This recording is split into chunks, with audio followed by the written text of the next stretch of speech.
Napakasakit mawala ng ina at kahit lumipas man ang maraming taon ay minsan hindi pa rin naiibsan ang sakit. Narito ang ilan sa mga celebrity na nawalan ng ina. The Philippine Showbiz List presents Celebrities na pumanaw na ang ina. Mariel Padilla. Kasalukuyan nagdadalamhati si Mariel Rodriguez Padilla matapos ang pagpanaw ng kanyang ina na si April Sazon Ihata.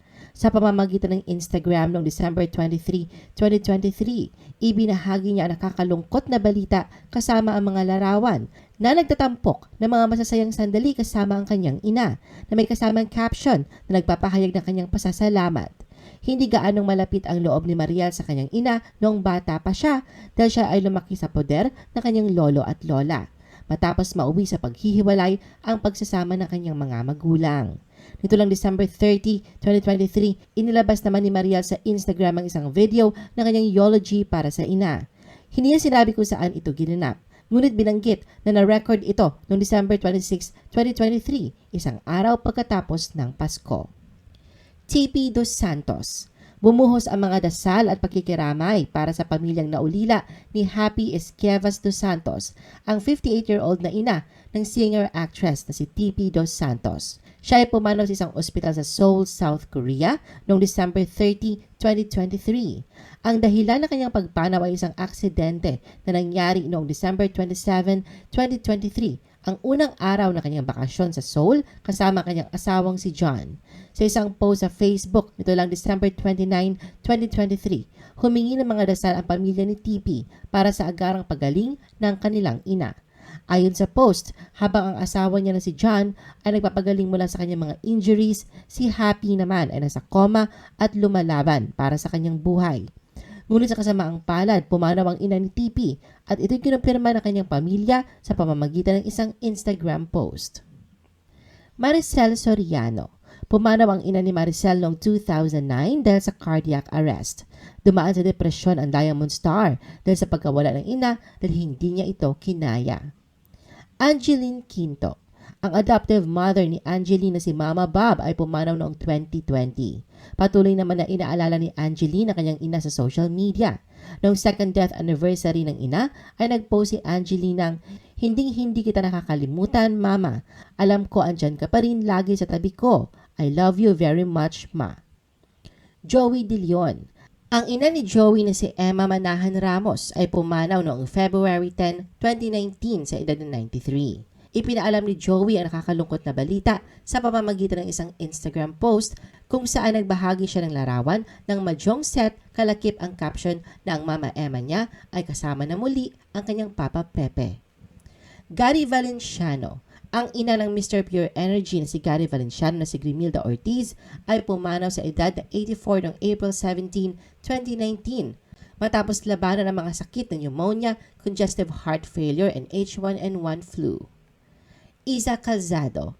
22 years ago nang pumanaw ang ina ng versatile actress na si Isa Calzado na sa pagkitil nito sa sariling buhay dahil sa depresyon.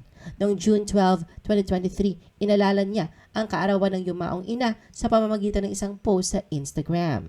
Sa caption, sinabi ni Isa na napakaraming bagay ang pumapasok sa kanyang isipan habang ginugunitan niya ang espesyal na araw ng kanyang ina. Rufa May Quinto. Pumanaw naman ang ina ng comedian actress na si Rufa May Quinto na si Mami Carol noong 2018.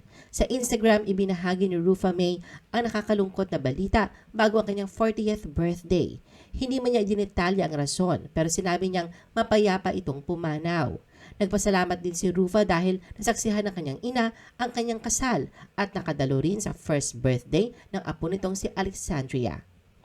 Sharon Cuneta. Noong 2014, pumanaw ang ina ng megastar na si Sharon Cuneta na si Elaine Gamboa Cuneta sa edad na 79. Ang sanhi ng kanyang pagpanaw ay ang internal bleeding at mga komplikasyon mula sa abdominal surgery. Si Casey Concepcion ang kanyang apo ang unang nagpahayag ng malungkot na balita. Chris Aquino. Ang ina ng multimedia star na si Chris Aquino na si former President Cory Aquino ay pumanaw noong August 1, 2009 dahil sa cardiorespiratory arrest pagkatapos ng mga komplikasyon ng colorectal cancer. Sa kanyang mahabang post sa X app noong August 4, 2023 ay inalala ni Chris ang mga masasayang alaala sa 14th death anniversary ng ina. Alden Richards. Pangarap ng kapuso actor at pambansang Bane na si Alden Richards na maging isang piloto. Ngunit nagdesisyon siyang maging artista upang tuparin ang pangarap ng kanyang yumaong ina na si Rosario Fulkerson. Kaya anya, inaalay niya ang tagumpay ng kanyang career dito. Si Alden at ang kanyang pamilya naglaan ng isang espesyal na lugar sa kanilang tahanan para sa kanyang ina na sa makabilang buhay dahil sa sakit ng pneumonia noong 2008.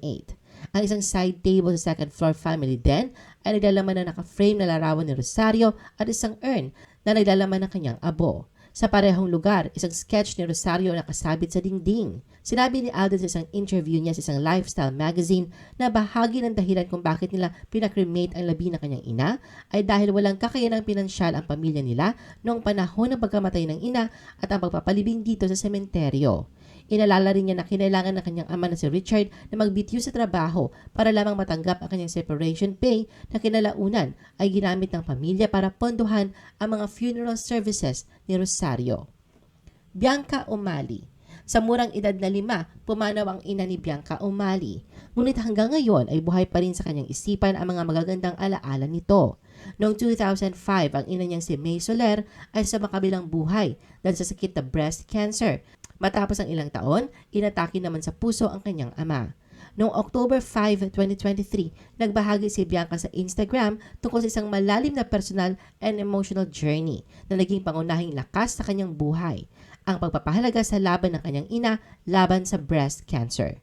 Buong linaw niyang inilarawan ang mga alaala ng karamdaman ng kanyang ina, ang pisikal na hirap na dinanas nito at ang emotional roller coaster na kanyang naranasan bilang isang bata. Nakita niya raw itong napakahina, hindi makapagsalita at ang paglagas ng mga buhok nito.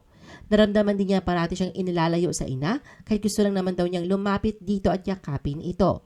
Naalala din niya na nasasaktan siya dahil sa isip niya ay hindi na siya mahal ng ina.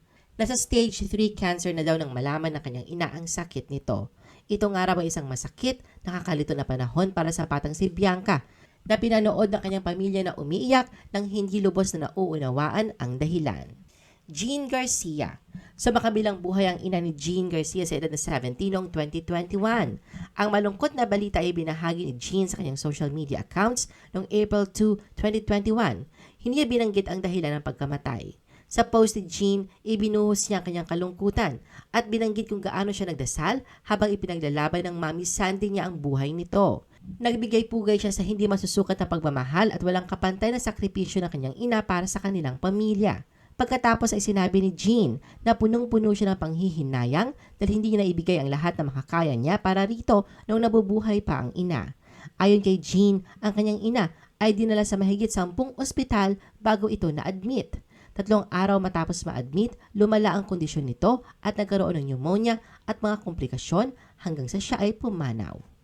Jeneline Mercado. Hindi man niya tunay na ina, labis na nagluksa si Jeneline Mercado na pumanaw ang kanyang ina na si Mami Lydia. Si Lydia Mercado ay pumanaw sa edad na 74 noong October 29, 2016 sa St. Luke's ICU dahil sa sepsis secondary to pneumonia. Noong 2017 sa first death anniversary ni Mami Lydia ay nagbahagi ng larawan si Jeneline kung saan makikita na nakangiti ang ina. Sa caption niya, sinabi niya na malaki ang ipinagbago ng buhay niya nang makilala niya ang kanyang adoptive mother. Raver and Roger Cruz. Ang ina ng magkapatid na sina Raver at Roger na si Melody Beth Cruz ay pumanaw noong February 2, 2019. Wala pang isang buwan matapos itong ma-diagnose na may stage 4 na pancreatic cancer. Napahanga ang dalawang magkapatid sa tapang ng kanilang ina sa pakikipagsapalaran sa kanyang karamdaman at nagpahayag ng pasasalamat sa pag-aaruga sa kanila bilang mga anak. Kapwa ginamit ni Raver at Roger ang kanilang Instagram account para parangalan ang kanilang ina. Dayan Medina. Tulad ng kanyang asawa na si Roger, ulila na rin sa ina si Dayan. 13 years na nakalilipas ng pumanaw dahil sa breast cancer ang kanyang inang si Maria Josefina Medina na dating commercial and print ad model. Lumahok din ito noon sa Binibining Pilipinas, 1973. Eric Santos. Pumanaw ang ina ni Eric noong 2022 dahil sa cancer. Patuloy naman inaalala ni Eric ang ina sa kanyang mga social media post. Sa isang post sinabi niya, "My nanay was an inspiring soul. She was beautiful inside and out. She taught me love, generosity, resilience, humility, and gratitude. Her humor and kindness were so contagious. I love you so much, Mommy. I miss you terribly, terribly so much. I-post ang inyong comments at reaction sa baba. At huwag kalimutan na i-like at i-share ang video na ito. Gusto mo pa ba ng ibang showbiz videos? Panoorin ang aming iba pang top viewed videos. Para sa aming mga YouTube viewers, pumunta lang sa description ng video na ito o i-click ang link sa itaas ng screen. Para naman sa mga Facebook viewers, ay maaari ninyong hanapin ang mga link sa comment section ng video. I-follow nyo din kami sa Facebook at mag-subscribe sa aming YouTube channel. Thanks for watching!